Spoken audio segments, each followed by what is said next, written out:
Hello guys, എല്ലാവർക്കും സ്നേഹക്കൂട്ട് പുത്തൻ promo വിശേഷങ്ങളിലേക്ക് സ്വാഗതം. അങ്ങനെ നമ്മുടെ സ്നേഹക്കൂട്ടിലുണ്ടല്ലോ കാര്യങ്ങളൊക്കെ കൈവിട്ട് പോകുകയാണ്. ആരുടെ കയ്യിൽ നിന്ന്? നമ്മുടെ സേതുവിന്റെയും പല്ലവിയുടെയും കയ്യിൽ നിന്നും കൈവിട്ട് പോകുന്ന ഒരു നിമിഷങ്ങളാട്ടോ നമുക്ക് കാണുവാൻ സാധിക്കുന്നത്. ഇവർ ആ ഒരു ഇവരുടെ വിവാഹം രജിസ്റ്റർ ചെയ്യാൻ വേണ്ടി അവിടെ എത്തുമ്പോൾ സ്വന്തം അനിയത്തിയുടെയും നമ്മുടെ ഇന്ദ്രന്റെ അനിയന്റെയും കൂടെ കല്യാണം കഴിഞ്ഞിട്ടുണ്ടാകും. അവരുടെ സാക്ഷിക്കോളത്തിലായിരിക്കും നമ്മുടെ പല്ലവിയും നമ്മുടെ സേതുവും ഒപ്പിടാൻ വരുന്നത് കേട്ടോ. അവരറിയുന്നില്ല ഇവർക്ക് സാക്ഷിയാകാനാണെന്ന്. അവര് പറയുന്നുണ്ട് വേറെ ആർക്കോ, ഏതെങ്കിലും പാവം കുട്ടികളല്ലേ, ജീവിച്ചു പൊക്കോട്ടെ എന്നും പറഞ്ഞ് നമ്മുടെ പല്ലവിയും സേതുവും ഒപ്പിട്ട് കഴിഞ്ഞതിന് ശേഷമാണ് തിരിഞ്ഞു നോക്കുമ്പോൾ ഇവരായിരിക്കോട്ടെ. അങ്ങനെ നമ്മുടെ പല്ലവി ഇവരെ കുറെ വഴക്ക് പറയുന്നുണ്ട്, കുറെ നമ്മുടെ പല്ലവി കരയുന്നുണ്ട്.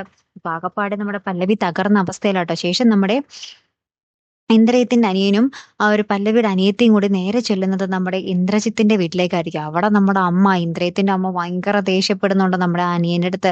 അവന്റെ അടുത്ത് പറയുന്നുണ്ട്, നീ ഇവളെ വിട്ടിട്ടല്ലാതെ ഈ വീട്ടിലോട്ട് കയറത്തില്ല, വേണം ഈ വീട്ടിൽ നിനക്ക് കയറണമെങ്കിൽ ഇവളെ ഉപേക്ഷിച്ചോ ഇപ്പൊ തന്നെ എന്ന് പറയുന്നൊക്കെ ഉണ്ട്.